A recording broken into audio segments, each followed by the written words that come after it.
And good morning, everybody, in my beautiful crime family on this Monday. Usually don't like Mondays, but oh well. Oh man, I look goofy with these glasses on. Don't like wearing glasses. Don't like it. These are just reading glasses, and I don't like it. Well, we got something interesting here. I dug this up here actually a couple, 2, 3 days ago or something, and I forgot to run a show on it. And I don't think anybody has yet. I haven't seen it out there anyway. Um, so it is kind of interesting. Mr. Green funneling $7.3 million to his former employer. And it just, you'll see some similarities and stuff. I'm going to read it to you. Um, Here we go. And this is from a Spokesman Review based out of Spokane and dated February 27th of 2024, so just like a week ago. So, yeah, interesting. And the title is University of Idaho funnels 7.3 million to president's former employer. Let's dig into this. The University of Idaho has outsourced at least 7.3 million of consulting work to President C. Scott Green's previous employer, Hogan Lovells, an international law firm, an international law firm with 48 offices across the globe. People, what's the deal here? This guy is president of a university, and he's worth like $2.7 billion or something stupid. Where's he getting all this money? I don't get it. I really don't get it. Yeah, look him up sometime. I think it's 2.3. I think it is $2.3 billion is what he's worth. That to me is ludicrous. And international at that. Isn't that strange? So anyway, Hogan Lovells, an international law firm with 48 offices across the globe, appears to have received most of the money that the UI has spent for consulting on its proposed $685 million University of Phoenix purchase, according to documents obtained by Idaho Education News. Hogan Lovells' invoices reveal little more than the bottom line. I'm going to read it again. Hogan Lovells or whatever invoices reveal little more than the bottom line. UI officials blacked out the invoices almost entirely, citing attorney-client privilege. The documents say only that Hogan Lovells provided professional services to the university. People, what? Are you smelling what I'm smelling? A rat. That's what I smell. Something isn't right there. It just isn't. And here they are again, hiding shit, blacking out stuff.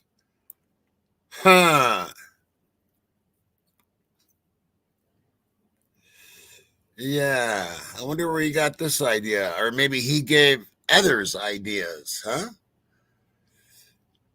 In the written responses, the UI shed more light on Hogan Lovells' work. The firm counseled the UI on all aspects of the transaction, and from early in 2023, when the university first explored buying the for-profit online giant. This included initial discussions establishing diligence process, conducting and directing consultants in the diligence process, negotiating the asset purchase agreement and moving the transaction to closing. The UI also answered questions about the current relationship between Hogan Lovells and Green, who was the firm's global chief operating and financial officer until the summer of 2019, when the Idaho State Board of Education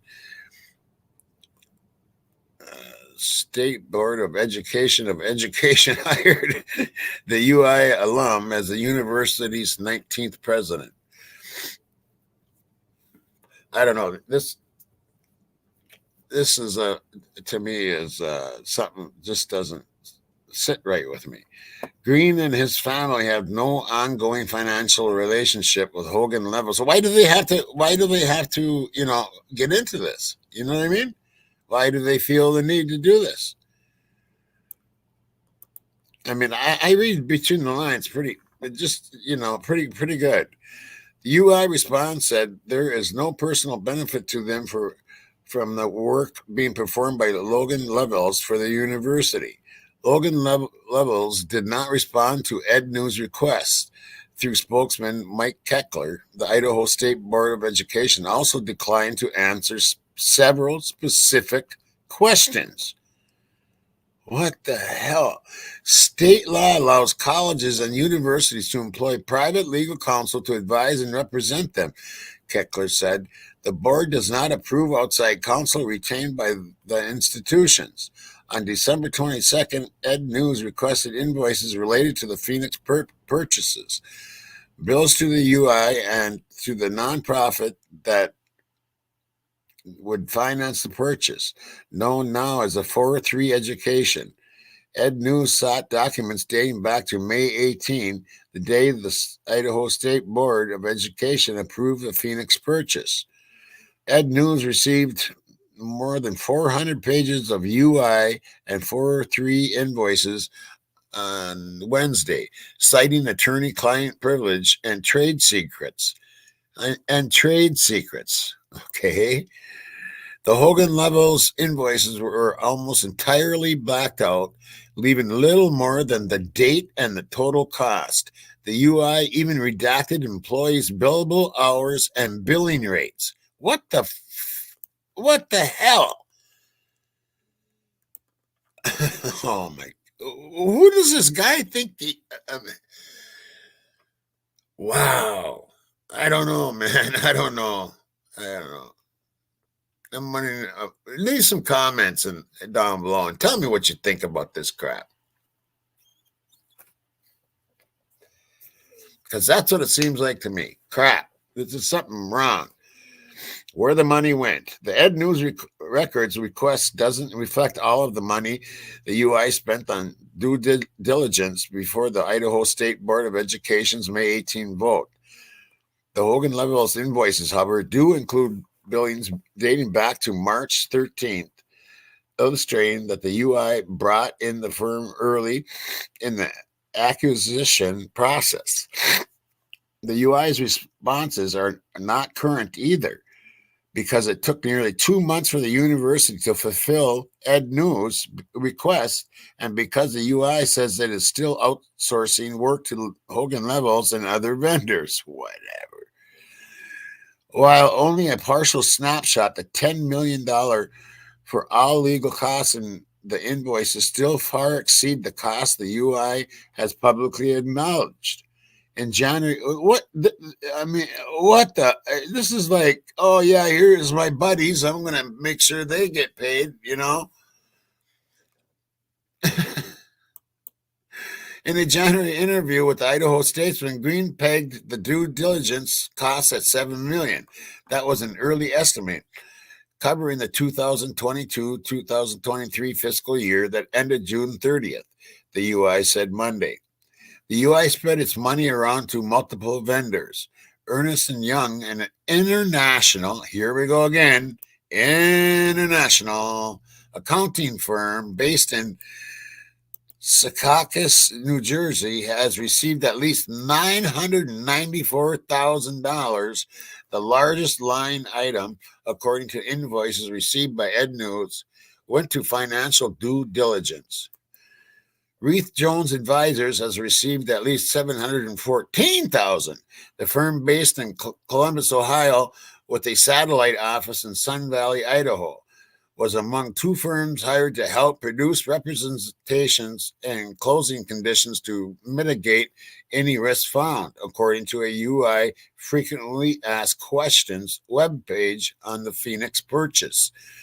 PFM, the UI's financial advisors, headquartered in Philadelphia, has received at least $580,000. PFM has advised the UI on past bond issues and is assuming a similar role on the Phoenix purchase. Hawley Troxell, a Boise-based law firm, billed the UI an additional $152,000 in November and December. Like the Hogan Lovells invoices, these documents also were heavily redacted, obscuring billing hours and rates. The $152,000 is on top of the work that Hawley Troxell did on the front end. UI officials have long cited a June memo from the firm addressing the legality of the university's plan to finance the Phoenix purchase through an affiliated nonprofit. Hawley Troxell has said Phoenix-related work resulted in a big increase in its UI billings in 2023. But all of those costs pale in comparison to the $7.3 million UI has paid Hogan Lovells, Green's previous employer.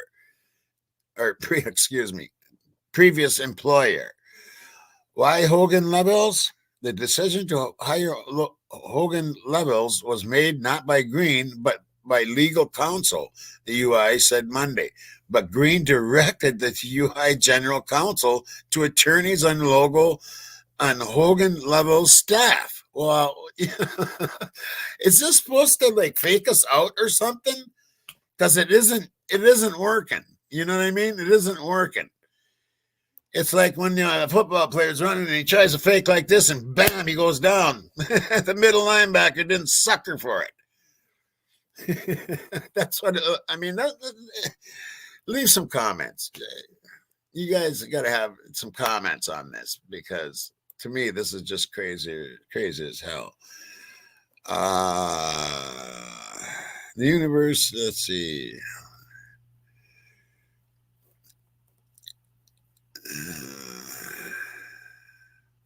The university could have selected a different firm, the UI statement said Monday. However, Scott Green has managed some of the largest and most successful law firms in the country. His knowledge of the legal profession in the area is second to none. There is no question that his goal is what is best for the University of Idaho, and no reason to question that his recommendation of Hogan Lovells' firm put the best interest of UI first. Now, I wonder who did this. This is in quotes. So, like, who said this? I want to know who said this. You know what I mean? Is this still this Hogan Lovells staff? Probably, right? The UI also painted Hogan Lovells as uniquely qualified to consult on the Phoenix purchase. On its Phoenix Frequently Asked Questions page, the UI touts Hogan Lovells' experience in acquisitions, education, law, and income tax law. In written responses to Ed News, the UI said the firm also is a national leader in issues relating to the U.S. Department of Education. Green's time at Hogan Lovells, before returning to his alma mater, in July 2019, Green was Hogan Lovells' global chief operating and financial officer at the New York office. Now a university president with no background in academia, he was at the time the first non-lawyer to run a firm on the American Lawyer 100 list, which ranks the nation's 100 highest grossing law firms. Green oversaw more than 3,000 employees in 30 nations and ran Hogan Lovells' global operations, finance, technology, and conflicts functions, according to his biography on the UI's webpage. Boy, I'll tell you what, man. I came up with a profile a while back, and I'm telling you, this fits every little section of that profile.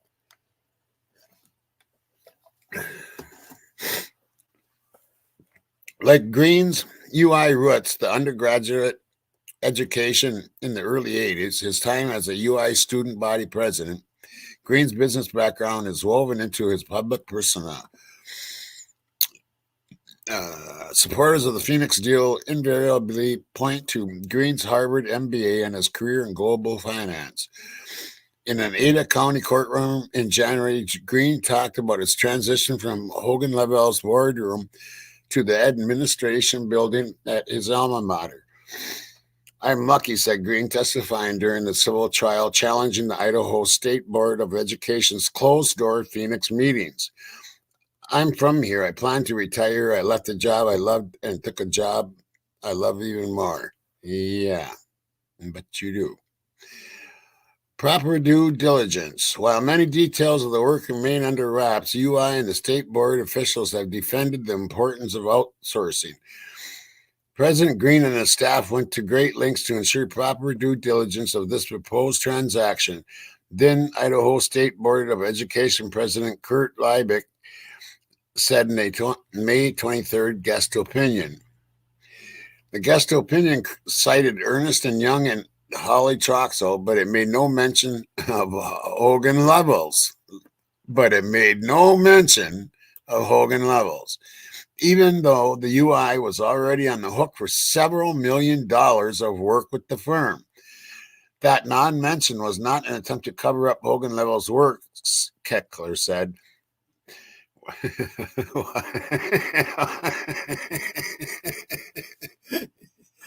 I'm sorry, but I mean, this is so ridiculously funny that I can't believe they're getting away with this shit.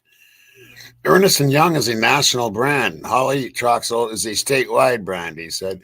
Both were cited in the guest opinion because of their name recognition as examples of experts used to vet the proposal. So who pays these bills? That's another question surrounding the UI's courtship with Phoenix. And the UI has sent mixed signals. On its frequently asked questions page, the UI says it will reimburse itself from revenue streams emanating from the University of Phoenix. But this assumes that the Phoenix acquisition is indeed a moneymaker. UI officials have said they expect to collect $10 million a year from Phoenix and have said they expect revenues to grow over time. But they have also acknowledged the university could be on the hook for $10 million a year in loan payments. On Monday, in its response to Ed News, the UI laid out a different plan for outsourced costs. These costs will be folded into the $685 million in financing. This plan, however, makes its own assumption. It assumes that the UI and Phoenix actually close a deal and the clock is ticking. Wow, that is really something. This guy is really something. I don't know. If I was in Idaho, I wouldn't want this guy running the college. And then you have 4 unalivings. No, I would not want that guy running the college. A multi-billionaire. Crazy. Anyway, I thought I'd run this and see what you think. Please leave some comments down below and let me know what your opinions are of this. And if you have any knowledge of this, I'd appreciate some of that too. And because I want to know what the hell's going on here. And the way I look at it is it's shady. Shady as AF, you know what I mean? What a place. What a place. That's all I can say. Anyway, I hope you have a beautiful morning and a beautiful week, and I'll see you before the week is over, of course. And until next time, rock and roll.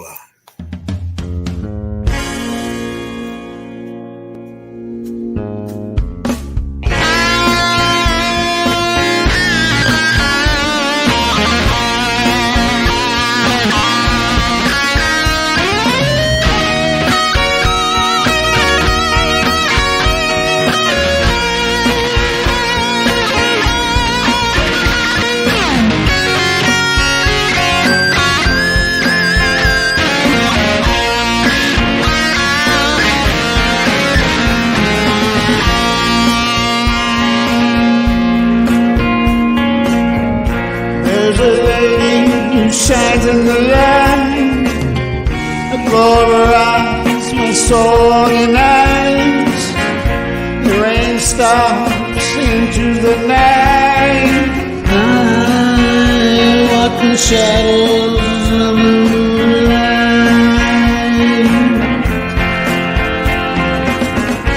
When the time is right and the stars shine bright, I'll kiss my lady through the night. Oh, my lady, do you hear all those whispers in your ear? I walk in shadows of the moonlight.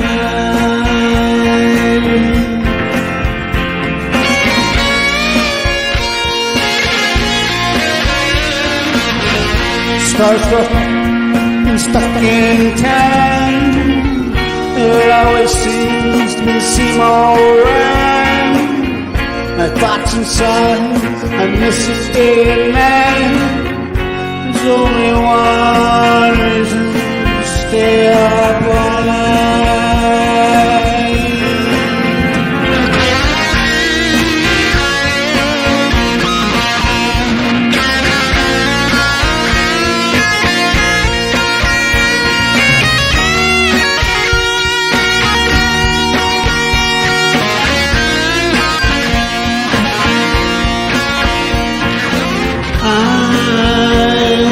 Shadows of night.